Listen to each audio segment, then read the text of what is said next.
Savez-vous comment fonctionne réellement l'industrie pharmaceutique? Ce n'est pas seulement une question de science, c'est avant tout un business mondialisé. Récemment, j'ai eu une discussion fascinante avec un haut responsable de la santé d'un pays du Maghreb, et ce qu'il m'a révélé est édifiant.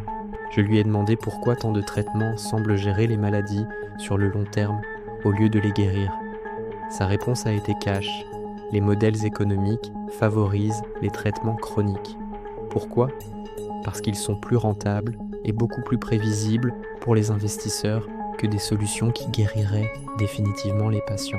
Ensuite, je l'ai interrogé sur ces images choquantes de destruction massive de médicaments, parfois encore sous blister. Il m'a expliqué que la date de péremption n'est pas toujours qu'une question de sécurité, c'est aussi un outil économique. Les dates sont fixées avec d'énormes marges de sécurité pour accélérer la rotation des stocks et maintenir les prix. La durée de vie réelle d'un médicament et sa durée de vie commerciale ne sont pas toujours les mêmes. Enfin, je lui ai posé la question qui fâche. Pourquoi tant de découvertes prometteuses, brevetées et fonctionnelles ne voient jamais le jour? Sa réponse a été directe. Un brevet, même génial, ne vaut rien sans le feu vert des grands groupes financiers. Sans leur accord, pas d'argent pour la production, pas de distribution. Une innovation révolutionnaire peut donc être volontairement retardée, rachetée pour être mise au placard ou tout simplement rendue impossible à développer. Ce n'est pas un complot, c'est la logique froide d'un système où la rentabilité prime parfois sur la santé. Il a ensuite insisté sur un mécanisme clé, le verrouillage par la chaîne économique. Imaginez, quand une nouvelle technologie ou une solution innovante dérange l'équilibre des grands lobbies mondiaux, il ne s'agit pas seulement de couper les financements, c'est bien plus subtil. Toute la chaîne est touchée, l'accès aux matières premières devient compliqué, les prix sont volontairement déséquilibrés, les réseaux de fournisseurs se ferment et la distribution est bloquée. Le résultat est implacable, la solution existe, elle fonctionne, mais elle est rendue non rentable artificiellement. Ce n'est pas une interdiction directe, c'est une asphyxie économique silencieuse.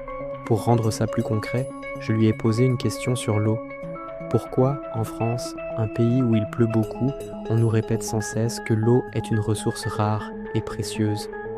Et comment expliquer qu'à l'inverse, dans certaines villes du Maghreb où l'eau est vraiment rare, son prix est parfois beaucoup plus bas qu'à Paris? Sa réponse m'a vraiment fait réfléchir. Il m'a donné l'exemple d'une grande ville sur la côte atlantique, au Maghreb. Là-bas, une grande partie de l'eau potable vient d'une usine de dessalement d'eau de mer. C'est un procédé très coûteux qui consomme énormément d'énergie. Et pourtant, le prix de l'eau y est jusqu'à 7 fois inférieur à celui de Paris. C'est un paradoxe total. Ça prouve que le prix de l'eau ne reflète pas seulement sa rareté, mais surtout le modèle économique qu'on choisit pour la gérer. Alors, qu'est-ce qui fait grimper le prix en France?